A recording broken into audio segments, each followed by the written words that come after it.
Olá, é um prazer estar com você novamente em mais um EPED 2024.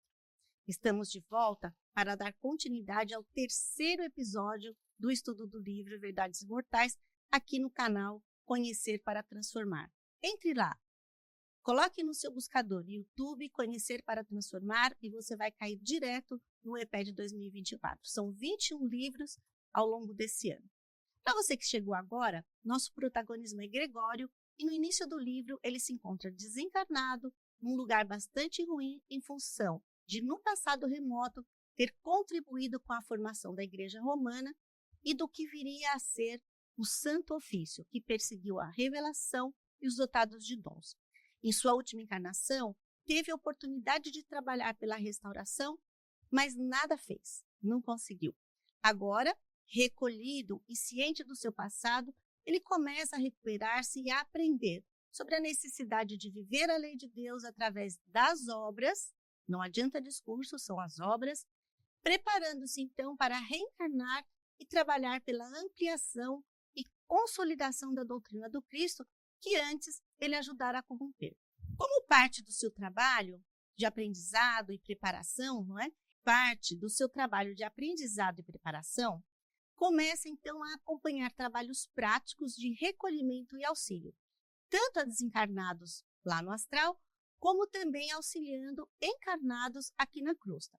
E isso será valioso para ele e também para nós, que podemos aprender com o exemplo de vida desses irmãos que ele vai participar do atendimento.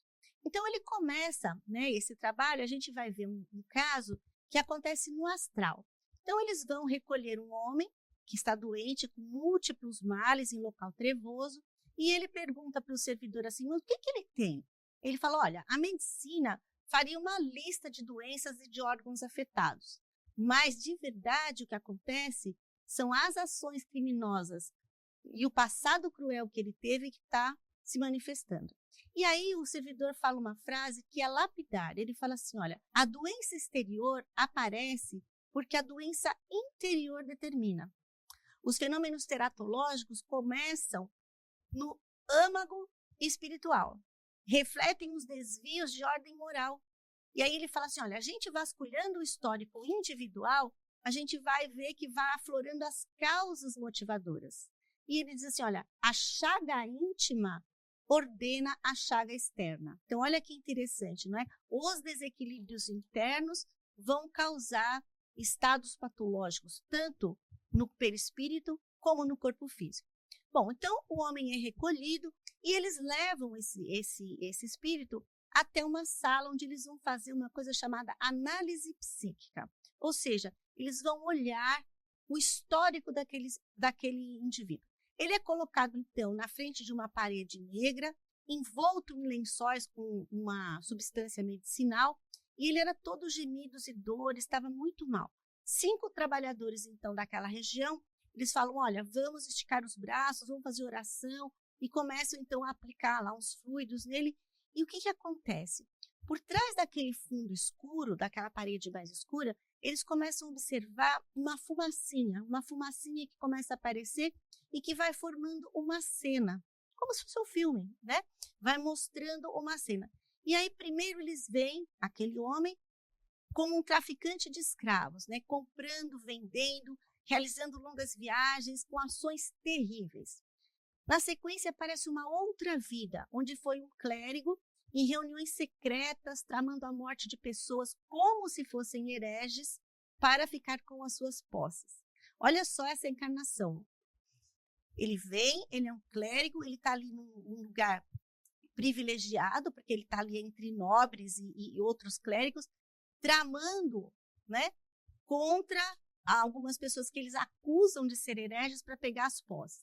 E nessa encarnação ele morre apunhalado por um outro clérigo, ele é atraído para um porão lá, a pretexto de encontrar lá com uma mulher, ele é atraído para esse porão e é assassinado ali. Então, uma outra vida que não é tão bacana, né? Eles veem na sequência uma outra vida numa região gelada, numa região lá mais muita neve, transitando entre nobres e clérigos de novo e tramando contra o movimento hussita. O movimento hussita foi um movimento que acontece depois que John Hus vem, e ele começa a questionar os dogmas católicos, ele começa a questionar a hegemonia da igreja, a venda de indulgências, e ele começa a ser perseguido pelo Vaticano, mas ele tem muitos seguidores. E nessa encarnação, esse homem que está agora sendo objeto da análise psíquica foi um dos que tramou contra o movimento hussita. Na sequência, né, tudo lá, naquele fundo escuro, aparece uma outra vida dele, onde ele foi um toureiro famoso na Espanha. E nessa vida ele não cometeu muitos crimes, além de passar a vida matando animais, né? Antes ainda, eles vão voltando no tempo e eles veem uma outra situação onde ele foi chefe, ele chefiava um bando de salteadores. Viveu ali nas estradas e nas grutas libanesas, pilhava, matava sem remorsos. Então a gente está vendo uma sequência de vidas aí muito com atitudes, com comportamento muito ruim, né? E ao fim da experiência, então, esse homem, que era o objeto da análise, ele estava muito mais calmo, já não dormia, já não chorava, mas estava absolutamente aterrorizado com as revelações, né? E ele é orientado, então, que ele receberia tratamento, teria as feridas cicatrizadas, a mente livre, e em novas vidas ele ia ter que se defrontar com o seu passado, né? E aí é interessante porque ele fala também assim, ó, os médicos, porque ele fala assim, como é que vai ser quando ele voltar? Porque o Gregório está aprendendo, né? Então, o servidor fala, olha, os médicos dirão o que souberem. Então, vai falar, ele está com um problema disso, ou está com aquilo, a patologia é essa ou é aquela. Mas os motivos são sempre internos. E aí ele fala, mas o que eu devo fazer, o homem, né, diante dessas revelações? Ele fala, olha, não espere perdão ou lavagem de pecados. O orientador fala para ele, aprenda e se prepare para ações nobres de trabalho fraterno. É isso que você tem que fazer. Ele fala, o que eu peço? Peça para si mesmo arrependimento e para Deus oportunidade de trabalho. E aí ele fala assim, mas isso aqui é uma igreja, uma nova religião? E o servidor fala, não, olha de novo como a gente volta naquele vício, né, de que tem que ter a religião. Ele fala, não, a verdade não é religiosa. A lei de Deus não manda ter religião alguma. Ela ordena não idolatrar, ser decente na conduta social e respeitar a revelação. Né? Então, ele diz, encontraremos a verdade pelos caminhos do amor e do conhecimento. O pulo do gato, pessoal, é conhecer e praticar. Então, o servidor acalma ele e fala para ele, olha, pense em termos de eternidade. Ande devagar, com o máximo de segurança. A verdade não tem pressa e nós devemos ser prudentes para não cairmos em abismos e tentações por causa da vaidade, do orgulho e do egoísmo. Então, a gente viu aqui a análise psíquica, né, desse espírito que foi recolhido, e a gente vai entendendo, então, um pouquinho mais como se processa. Então, de encarnação em encarnação, a gente vai tendo oportunidades de reparar, de consertar, e quando a gente não consegue fazer isso, ou quando a gente tem um comportamento muito desviado dos 10 mandamentos, o que acontece é que a gente vai sofrer, vai desencarnar mal, vai ter oportunidade de reparar, mas é sofrimento que talvez a gente possa ou deva evitar, não é? A gente tem um outro caso que ele vai acompanhar agora na crosta, não é mais no astral. Tinha um grupo que queria fundar um centro espírita na França. E alguém lá sugere um patrono, que era um santo canonizado pela igreja. E eles consultam o plano espiritual. E o instrutor fala, olha, esse aí não vai servir, escolhe outro.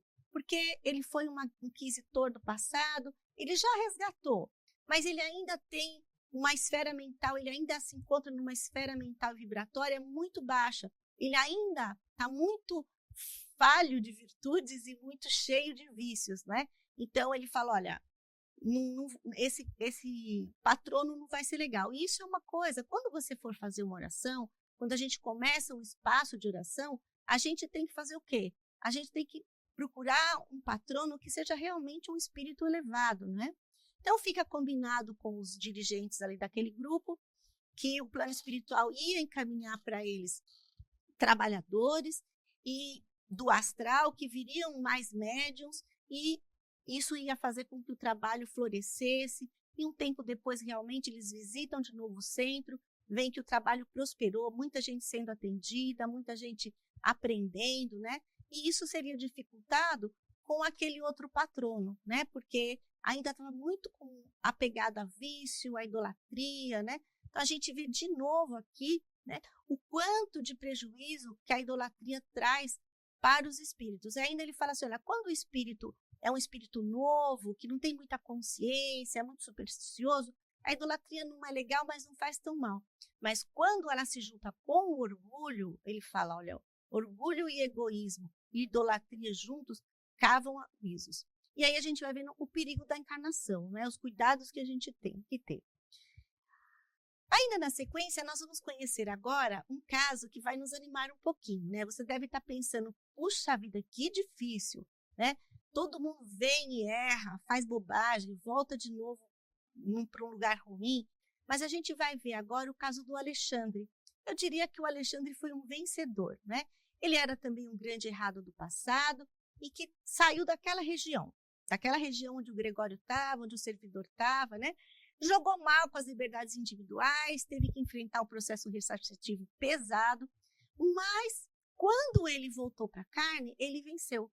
Venceu porque ele foi armado de determinação, trabalho mediúnico superior e acabou sendo, na última encarnação, um médium passista, grande benfeitor. Agarrou as oportunidades de amar o próximo, de ajudar quem estava sofrendo. Ele foi inteligente.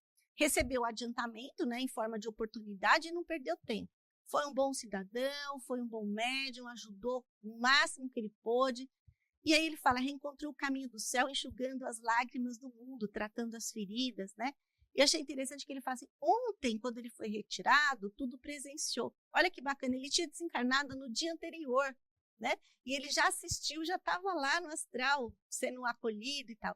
E ele foi tão vitorioso, ele teve tanto sucesso nessa encarnação, que eles falam, olha, ele vai poder escolher agora se ele vai habitar planos acima, planos superiores, ou se ele vai querer ficar aqui ainda ajudando a gente, porque aqui a gente precisa muito de criaturas amorosas que nos dê amparo, orientação.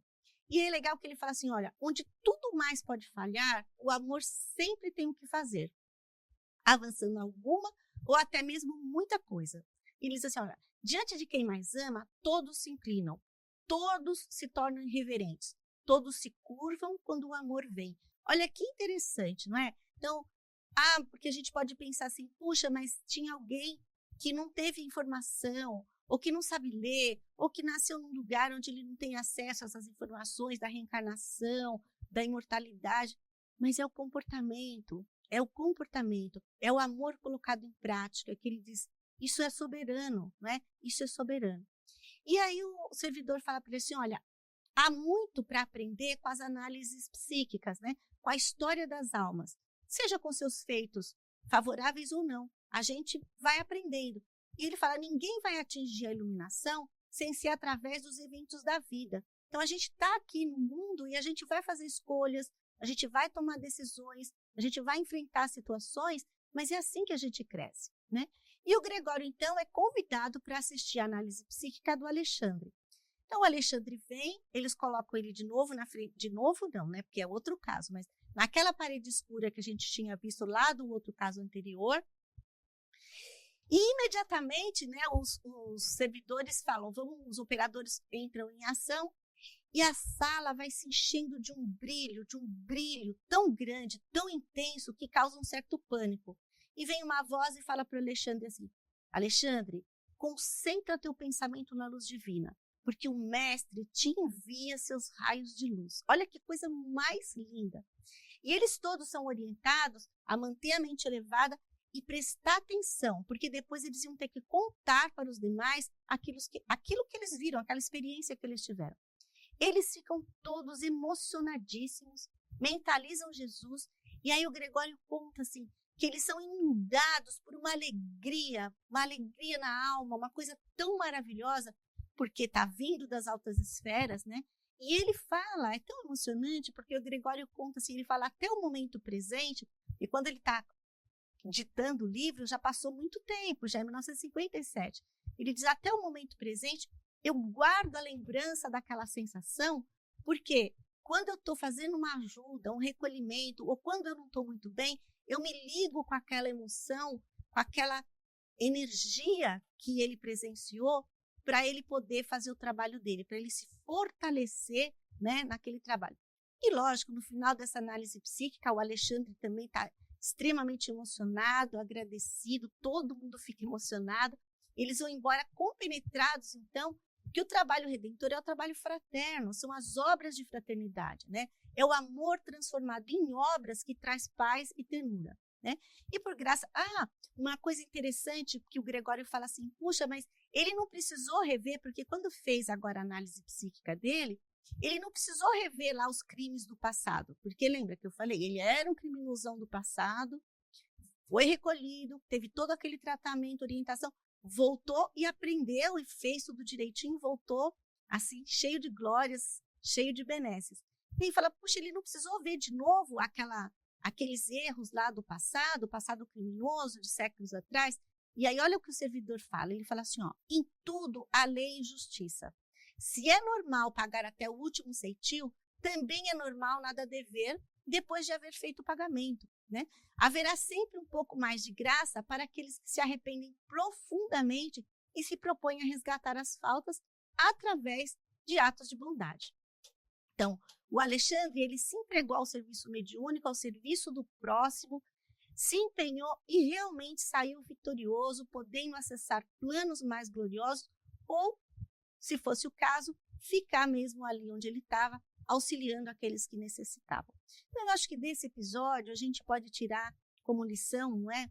Que assim, é difícil, porque quando a gente ouve, quando a gente lê essas histórias, a gente fala, nossa, parece tudo tão difícil, tão sofrido, precisa tanto esforço.